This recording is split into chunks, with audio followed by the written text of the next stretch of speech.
The night had draped itself over the city like a cloak, its fabric woven from shadows and mist. It was one of those evenings where the air felt charged with a story waiting to be told, and I, merely a character in its unfolding plot. Walking home from the library, my mind lingered on the unfinished tasks and the books that awaited me the next day. That's when I saw her. She stood beneath the halo of a street lamp, its light fighting a losing battle against the encroaching fog. Something about her, maybe it was her posture or the way she seemed to be looking at something beyond the mundane world, made me pause. It was unlike me to approach strangers, but the words slipped out before I could stop them. "Beautiful, isn't it?" I remarked, gesturing vaguely at the misty night. She turned to me, and it felt as if the night held its breath.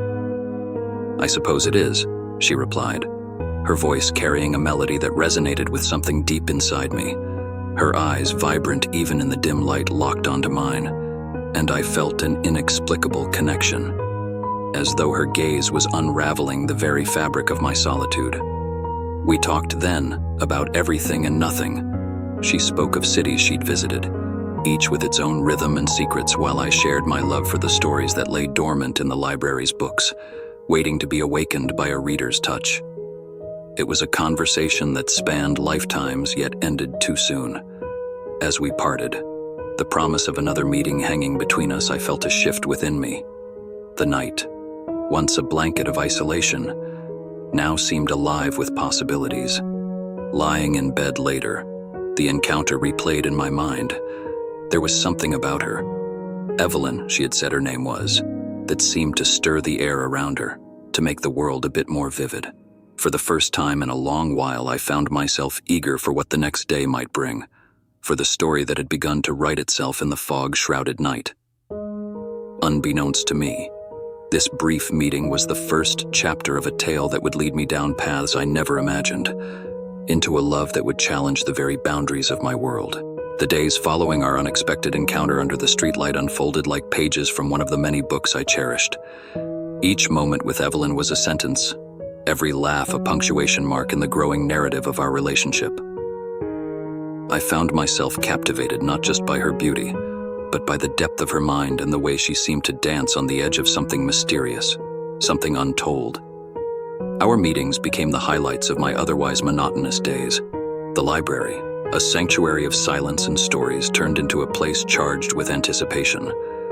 I found myself watching the clock, counting the minutes until Evelyn would walk through the doors, her presence a light in the dim halls. She was an enigma, wrapped in the pages of a book that I was desperate to read. Her past was a series of stories she doled out sparingly, each one revealing layers of her character. She spoke of travels to distant lands, of people she'd met and the lives she'd touched. Yet, for all her openness, there was a part of her she kept hidden, a chapter of her life she wasn't ready to share. Our romance blossomed amidst this dance of revelation and mystery. Dinners turned into midnight conversations, and I found myself falling deeper under her spell. Evelyn was passionate, her zeal for life infectious. She challenged me, pushed me to question my beliefs and to see the world through her eyes, a world where every moment held the potential for adventure, for a story waiting to be discovered. It wasn't long before I realized I was in love. The thought both exhilarated and terrified me. I had never felt this way about anyone before. Evelyn, with her wild spirit and mysterious past, had awakened something in me, a desire not just for companionship, but for connection on a level I hadn't known possible. Yet, even as our relationship deepened, I couldn't shake the feeling that there were things Evelyn wasn't telling me. There were moments when her gaze would drift, a shadow passing over her features, hinting at secrets untold. I wanted to know everything about her, to understand the silences that lay between her words. But I also feared what those secrets might mean for us. One evening, as we walked through the city, the streets alive with the buzz of nightlife, I decided to broach the subject. "Evelyn," I started, hesitant. "I feel like there's a part of you that you're keeping from me." She stopped, turning to face me under the glow of a street lamp, much like the one under which we'd first met. The light cast shadows across her face, accentuating the enigmatic smile that played on her lips. "Daniel," she said, her voice soft. "There are chapters of my life that are difficult to relive, stories that are not yet ready to be told. But I promise, in time, you'll know everything." I wanted to press further, to insist on transparency, but the earnestness in her eyes held me back. I realized then that love was not just about knowing someone completely, but about the patience to wait for them to open up in their own time. So, I nodded, taking her hand in mine, and we continued our walk through the city, the night wrapping around us like a promise of more chapters to come, of a story that was ours to write together. But in the back of my mind, a question lingered, casting a long shadow over the bright future I imagined with Evelyn. What secrets lay hidden in the chapters of her life she wasn't ready to share? As autumn's palette took hold of the city, painting the leaves in hues of gold and crimson, my life with Evelyn blossomed into a love story I had once thought reserved for the pages of novels. Yet, beneath the warmth of shared laughter and whispered secrets in the night, a chill of uncertainty began to thread its way through our days. Evelyn's past, a tapestry rich with color but frayed at the edges, occasionally revealed itself in ways that left me puzzled, concerned. There were phone calls she wouldn't take in my presence, retreating into the other room with a glance over her shoulder that suggested a world I was not yet privy to. Her laptop always snapped shut whenever I approached, her smile reassuring, yet not quite reaching her eyes. One evening, as the city outside our window whispered with the sound of rain, I found a piece of that hidden world. Evelyn was in the shower, the steam carrying melodies of her humming through the apartment. Drawn to the bookshelf for a distraction, my hand brushed against a small, unassuming notebook that had fallen behind a row of novels. Curiosity, that old friend of mine from the library, nudged at me. I told myself it was harmless, a peek into perhaps a surprise she was planning or a hidden cache of poetry she was too shy to share. The words I found, scrawled in her neat handwriting, were neither sweet nothings nor verses. They were detailed notes about people, names, dates, places, actions. Some were crossed out, with dates beside them that seemed to have no correlation. It struck me, a cold wave of realization, that these notes bore a resemblance to the meticulous planning of someone tracking something or someone. A sense of dread pooled in my stomach as I hastily replaced the notebook, my mind racing with questions. The woman I loved, who danced in the kitchen while making dinner, who laughed at my clumsy attempts at romance, could she be leading a double life? The following days were a blur of half-hearted smiles and distracted kisses. Evelyn seemed not to notice my growing distance, or if she did, she chose not to mention it. My nights were restless, spent turning over the possibilities of what her notes meant. Was I living with a stranger? The answer came on a Thursday that began like any other. I had left for work early, the unease of recent discoveries a heavy cloak around my shoulders. It was upon my return that evening that the world I knew with Evelyn shattered. Stepping into the apartment, I was met with silence, a stark contrast to the usual warmth that greeted me. "Evelyn?" I called out, but there was no response.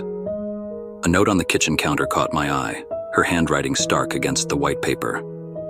"Had to leave town for a few days. Details later. Love you." The vagueness of her message, coupled with the secrets I had stumbled upon, left me in a state of panic. Where had she gone? What was so urgent that she couldn't tell me in person? It was then, in the silence of our shared space, that I decided to seek answers. I remembered the notebook, its contents now screaming in my mind for attention. Retrieving it felt like crossing a line, a betrayal of the trust we had built. Yet the gnawing need for understanding propelled me forward. The names and dates, once just a confusing array of information, began to form a pattern as I researched them.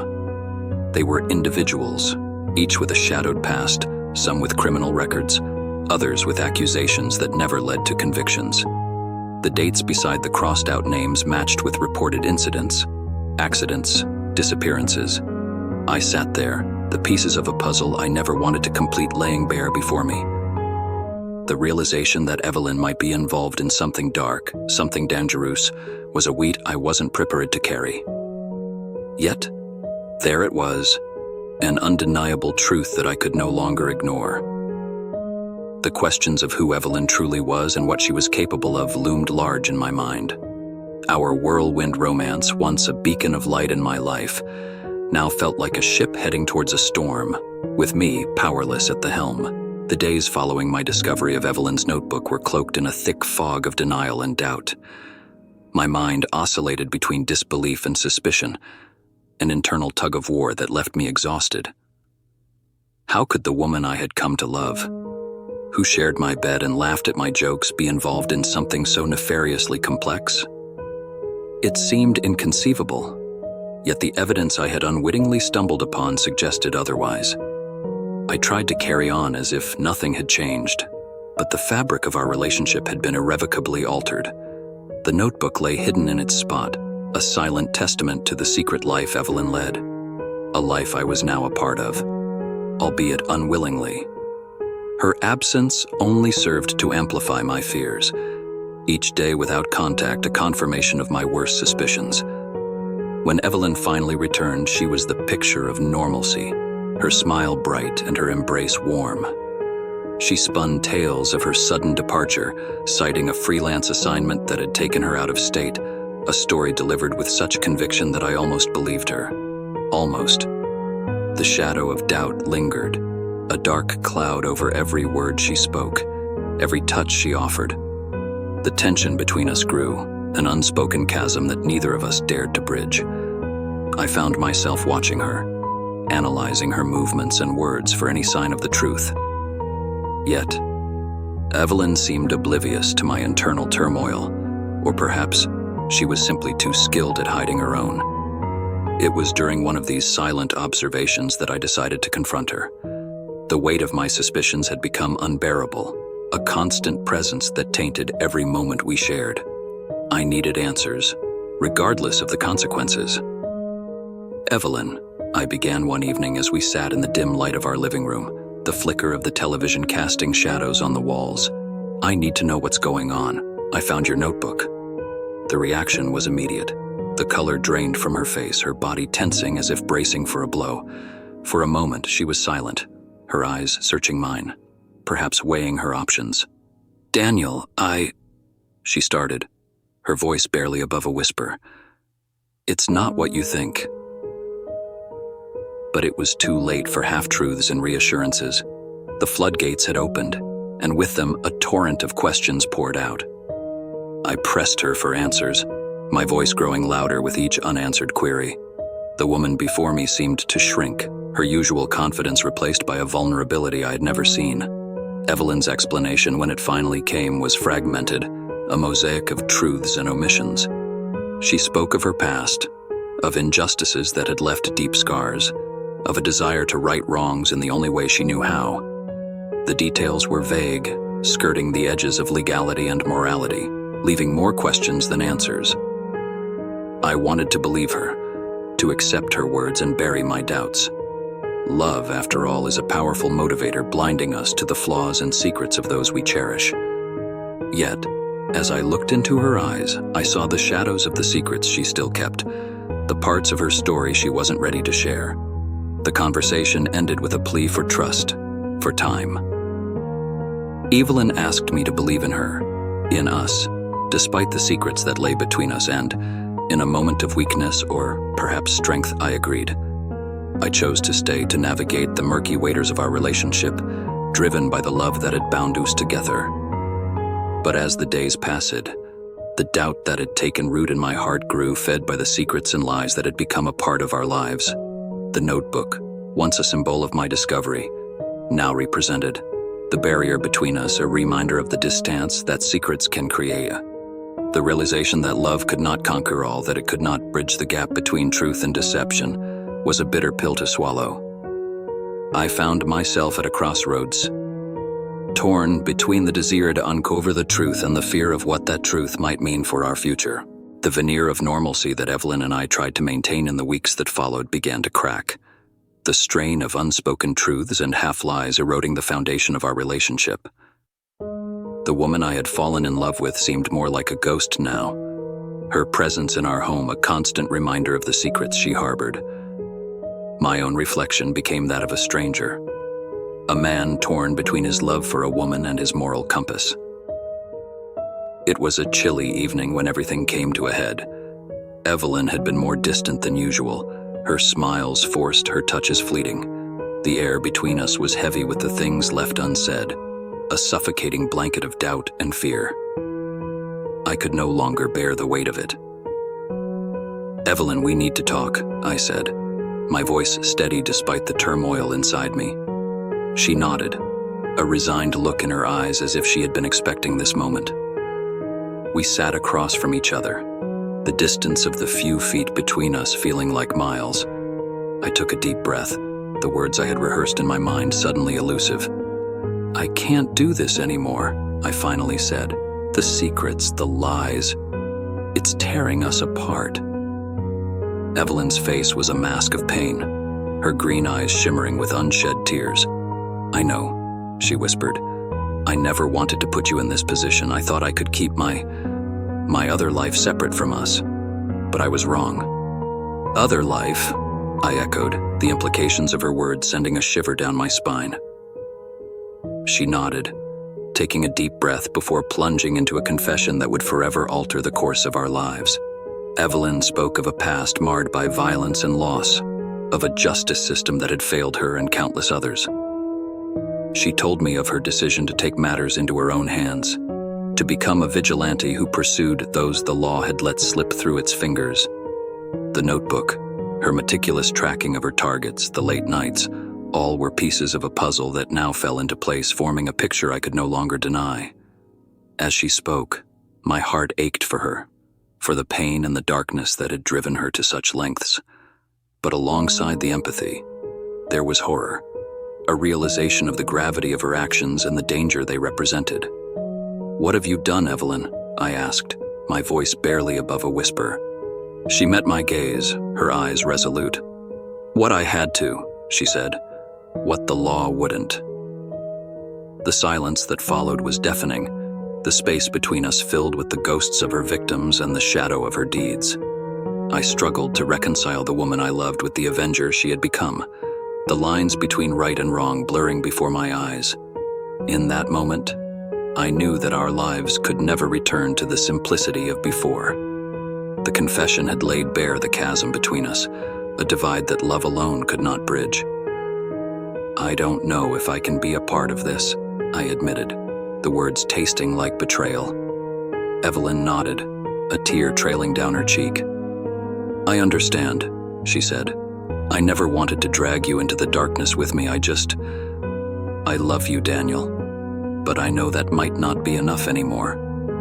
The confession marked a turning point, a fork in the road that led either to absolution or further into the abyss. As I looked at Evelyn, at the woman who had become both my heart's desire and my greatest dilemma, I realized the decision that lay before me was not just about us. It was about justice, morality, and the lengths one is willing to go to for love. And so, we found ourselves at an impasse. The future of our relationship and Evelyn's crusade hanging in the balance. In the wake of Evelyn's confession, a suffocating stillness settled over our apartment, each of us lost in our own tumultuous thoughts. The woman I had shared my life with, whose laughter had filled our rooms, was a stranger in some fundamental, irrevocable way. Yet the depth of my feelings for her, tangled as they were with betrayal and shock, refused to ebb away cleanly. Love, I realized, was not a light switch to be flicked off at the first sign of darkness. It was more akin to a flame capable of both warming and scorching, often simultaneously. The days that follow it were a testament to the complexity of human emotion. Evelyn and I moved around each other like planets in a shared orbit, drawn together by a force that was as inexplicable as it was undeniable.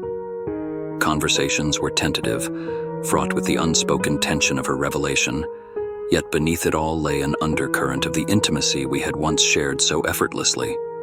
I grappled with my conscience, torn between my love for Evelyn and the moral implications of her actions. The ideals I had held so dear, the clear demarcations between right and wrong, were now blurred lines that I found myself unable to navigate.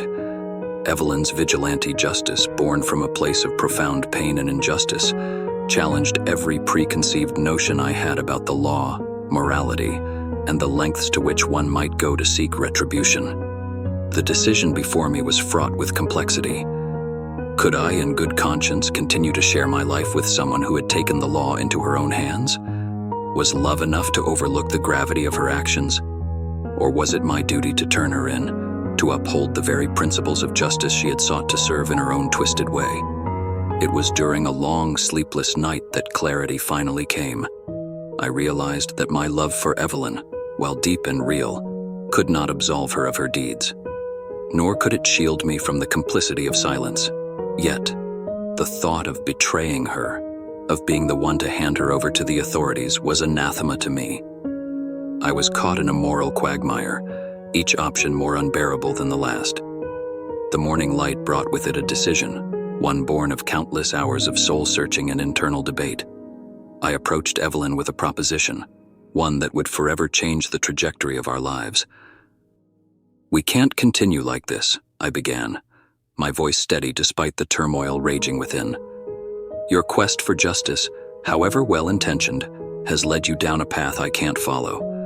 But I can't betray you either." Evelyn's gaze met mine, a myriad of emotions flickering across her face. "What are you saying, Daniel?" "I'm saying we need to find another way.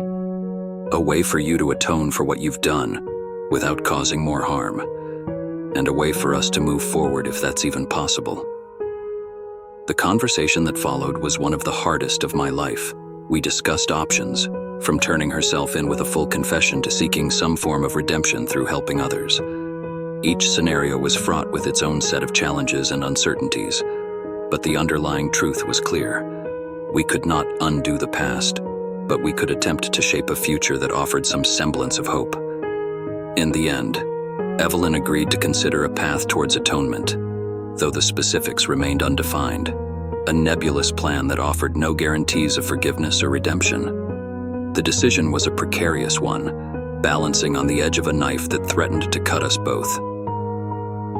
As we embarked on this uncertain journey, I couldn't help but wonder if love was enough to overcome the shadows of the past. The moral quandary we faced was not just about the legality of Evelyn's actions, but about the very nature of justice, forgiveness, and the possibility of second chances.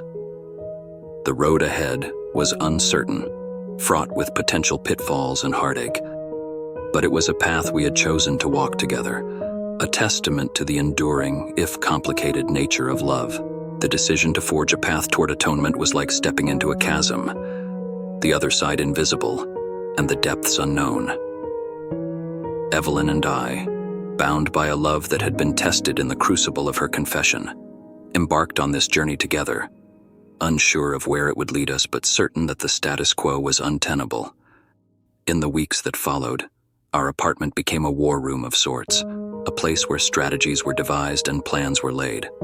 Evelyn, with a resolve that both frightened and inspired me, began the arduous process of disentangling herself from the web of her vigilante activities. She reached out to a lawyer, a friend from her past whom she trusted implicitly, to discuss the possibility of coming clean in a way that would minimize her punishment while acknowledging her crimes. Meanwhile, I found myself wrestling with my own role in this saga. My love for Evelyn had driven me to stand by her, but I could not shake the feeling of complicity in her deeds. The moral quandary that had once seemed black and white now existed in a perpetual gray, my every action tinged with uncertainty.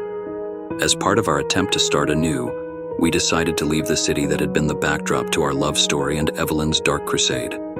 We chose a small town, one far enough away to offer a semblance of anonymity, but close enough that the ties to our former lives were not entirely severed. It was in this new setting, a place where no one knew our names or our histories, that we attempted to build a life together. Evelyn took to volunteering at a local shelter, a way to give back and perhaps find some redemption in helping those in need. I found work at the town's library, a return to the world of books and stories that had always been my refuge. Our evenings were spent in quiet contemplation, or in hushed conversations about the future, about the possibility of forgiveness and the hope for a second chance. Yet, despite our efforts to move forward, the past remained a specter that haunted us. Evelyn's meetings with her lawyer often left her drained, a reminder of the legal reckoning that awaited her. My own attempts to settle into our new life were marred by the knowledge of what lay behind us, the secrets we carried like chains. It was during this time of tentative rebuilding that we were forced to confront the reality of our situation. Evelyn's lawyer informed us that the process of coming clean would be fraught with complications. The best-case scenario was a plea deal that would still see Evelyn serving time, a prospect that filled me with dread. The thought of being separated from her, of her facing the consequences of her actions alone, was unbearable. Yet, amidst the fear and uncertainty, there was a glimmer of hope. Our love, which had survived the revelation of Evelyn's darkest secrets, had become the anchor that kept us grounded. We clung to each other, finding solace in the shared belief that redemption was possible, that our love could weather the storm. As we faced the future, uncertain and fraught with challenges, I realized that the decision to stand by Evelyn was not just a testament to my love for her, but a reflection of my own beliefs about justice, forgiveness, and the capacity for change. Our journey was not just about escaping the shadows of the past, but about embracing the possibility of a new beginning, a new life forged from the ashes of the old. Our new life, carefully constructed on the fragile foundation of hope and redemption, began to show its cracks as the days turned into weeks, and weeks into months. Evelyn's past, a shadow that had never fully receded, loomed larger with each passing day. The legal proceedings, a constant reminder of the life she had led, weighed heavily on us both. It was a tether to a world we were desperately trying to escape, a world that refused to let go. Evelyn's struggle with her demons became more apparent. The woman who had once faced her actions with a resolve that bordered on stoicism now seemed haunted, the guilt of her past deeds a specter that whispered to her in the quiet moments. I watched helplessly as the light in her eyes, a light that had flickered back to life in our new surroundings, began to dim once more. It was during a particularly trying week, after a series of meetings with her lawyer that had left her despondent, that the unthinkable happened. A local news report of a man, recently acquitted on a technicality for crimes that bore a striking resemblance to those Evelyn had once avenged, became the catalyst for her unraveling. I found her one evening, sitting in the dark, the glow of the television casting ghostly shadows across the room. The news report played on a loop, the face of the man a taunting reminder of the injustices that had driven her to vigilantism. The look in her eyes, a mix of despair and a flicker of something I had hoped to never see again, chilled me to the bone. "Evelyn," I began, my voice a cautious whisper. "We talked about this. There's a different way now. We can't go back to how things were." Her response, a hollow laugh that echoed in the silence, spoke volumes. "A different way? Look at him, Daniel. He's out there, free, while the lives he's ruined are shattered beyond repair. What justice is there in that?" The argument that ensued was a tempest of emotion, a clash of ideals that had once united us but now threatened to tear us apart. I pleaded with her, invoking our shared dreams of a future unmarred by the violence of her past. She countered with a reality that was cold and unforgiving, a world where the scales of justice were irrevocably tipped in favor of those with power and influence. In the end, it was her decision to leave that night, a decision that felt like a physical blow. The door closed with a finality that was deafening, leaving me alone in the darkness, my heart heavy with a sense of impending doom. The days that followed were a blur of fear and regret. I reached out to her lawyer, to friends, to anyone who might have a clue as to where she had gone, but it was as if she had vanished into thin air. The realization that she might once again be embracing the very darkness we had vowed to leave behind was a bitter pill to swallow. When the news broke of the man's disappearance, a cold knot of fear settled in my stomach. The details were scarce, but the implications were clear. Evelyn had returned to her old ways, the weight of her guilt and sense of injustice driving her back into the shadows. The morale quagmire we had navigated together had become a chasm that divided us. I was left to grapple with the knowledge that the woman I loved, the person I had believed could change, was perhaps too far gone. The darkness that had once drawn us together was now a barrier that seemed insurmountable. As I faced the reality of our situation, the future we had dreamed of together slipping through my fingers, I was forced to confront a painful truth. Love, no matter how deep, could not erase the past. It could not bridge the gap between who we wanted to be and who we truly were. And as I sat alone in the silence of our home, the weight of that truth was a crushing burden, a reminder of the cost of our shared journey into the darkness. The days following Evelyn's departure and the subsequent disappearance of the man from the news felt like navigating through a dense fog, each step uncertain and fraught with the potential for misstep. The silence of our home, once a sanctuary, now echoed with the ghosts of our conversations, our dreams, and our conflicts. It was a constant reminder of the chasm that had opened up between us, a gap widened by actions and choices that seemed, in retrospect, inevitable. The call came on a Tuesday, a day so ordinary that the ringing of the phone felt like an aberration. It was Evelyn's lawyer, her voice heavy with a mixture of concern and professional detachment. "Daniel, it's about Evelyn," she began, and with those words, the fragile hope that had been clinging to me shattered. Evelyn had been apprehended. The details were sparse, the lawyer cautious not to divulge too much over the phone, but the reality was stark and undeniable. Evelyn had been caught in the act, her return to vigilantism a bridge too far from the redemption we had both sought. The legal ramifications were severe, the evidence against her overwhelming. The future, once a landscape of potential and possibility, now loomed as a dark void, the light of our shared dreams extinguished. In the days that followed, I found myself adrift, caught in a maelstrom of emotion and despair. The woman I loved, who had fought so fiercely against the demons of her past, was now facing a future that would likely see her behind bars, her quest for justice twisted into a narrative of vigilantism and violence. I visited her, the prison glass a cold barrier between us. The sight of her, clad in the sterile uniform of the incarcerated, was a blow I hadn't been prepared for. Yet, it was the resignation in her eyes, the absence of the fire that had once defined her, that cut the deepest. "We were fools to think we could outrun the past," she said, her voice a whisper. "I was a fool to think I could change." The conversation that followed was a labyrinth of sorrow, regret, and love. Evelyn spoke of her actions not with pride or defiance, but with a weary acceptance of their consequences. She implored me to move on, to find the light in a world that had grown so dark around us. "You have a chance to make something of the life we dreamed of," she said. "Don't let my choices drag you down." Leaving the prison that day, I felt a part of me remain behind, locked away with Evelyn and the dreams we had shared. The world outside seemed alien, a reality I was no longer a part of. The drive home was a blur, the landscapes devoid of color, the horizon a line that seemed to separate me from a past that was now irrevocably closed. In the weeks that followed, I grappled with Evelyn's words, her request that I forge a path forward without her. The notion was unfathomable, a future devoid of her presence, a landscape barren and void. Yet, within the depths of my despair, a spark of understanding flickered to life. Evelyn's actions, driven by a sense of justice that had consumed her, were a testament to her strength, however misguided.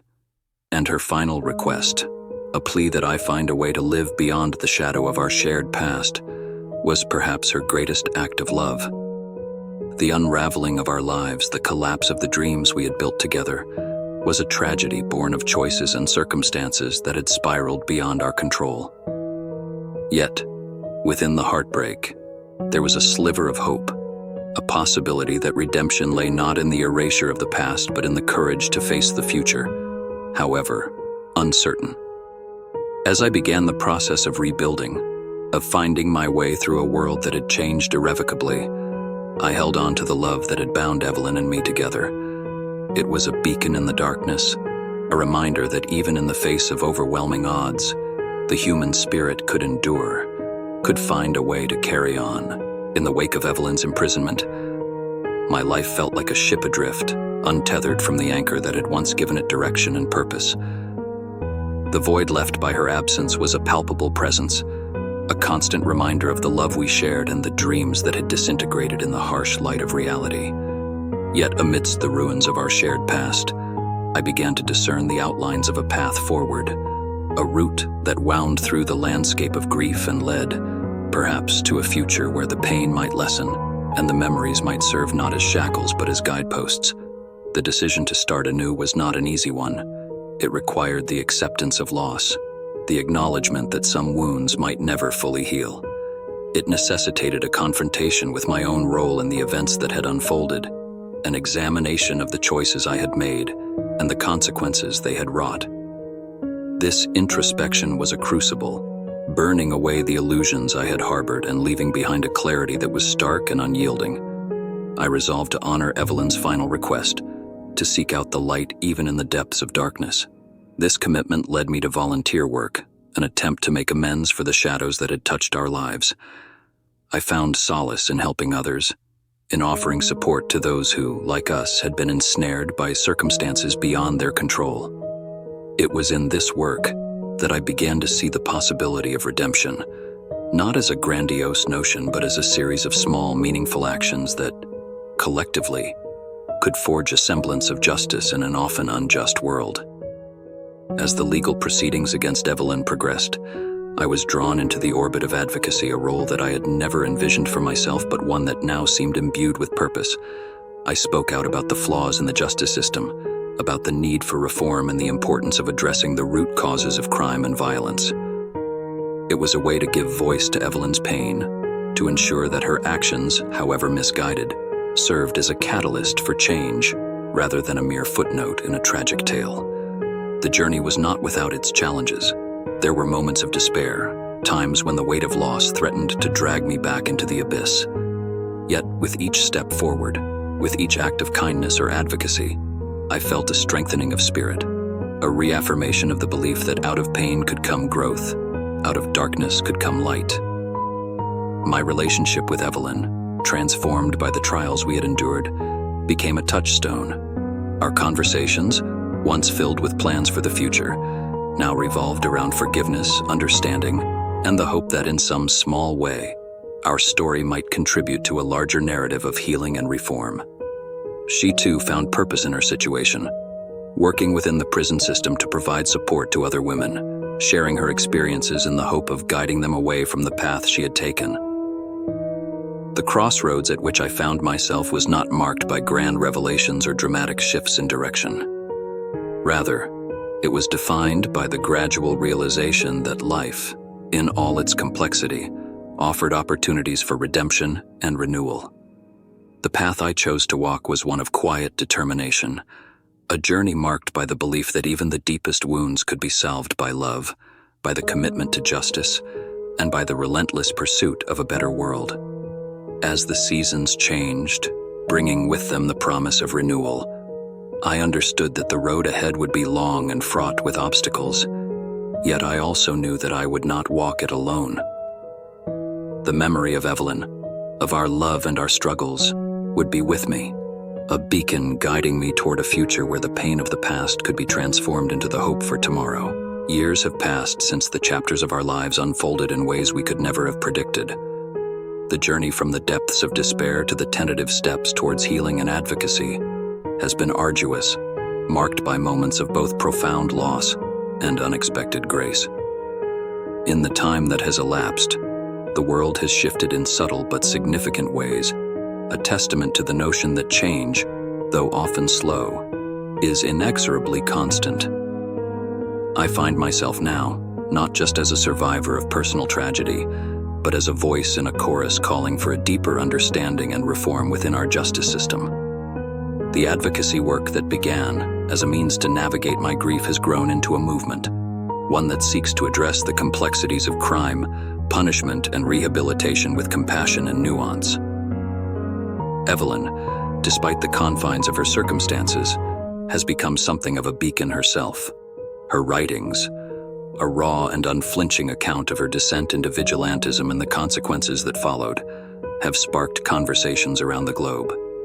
In sharing our story, she has peeled back the layers of her actions, offering insights into the pain that drove her and the redemption she seeks through helping others find a different path.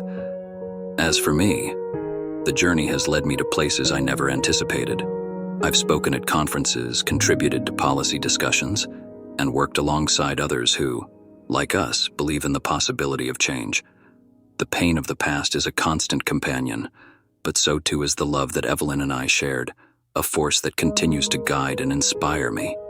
The world is a tapestry of stories, each thread interwoven with those around it, creating a picture that is complex and often contradictory. Our story, a single thread in that vast tapestry, has touched others in ways we could never have imagined. It has become a part of a larger narrative, one that speaks to the resilience of the human spirit, the capacity for forgiveness, and the endless quest for justice. As I sit here penning these final words, I am struck by the realization that our story does not end with us. It echoes in the lives of those we've touched, in the changes, however small, that have begun to ripple through the fabric of society. It is a reminder that even in our darkest moments, there is the potential for light, for growth, and for transformation.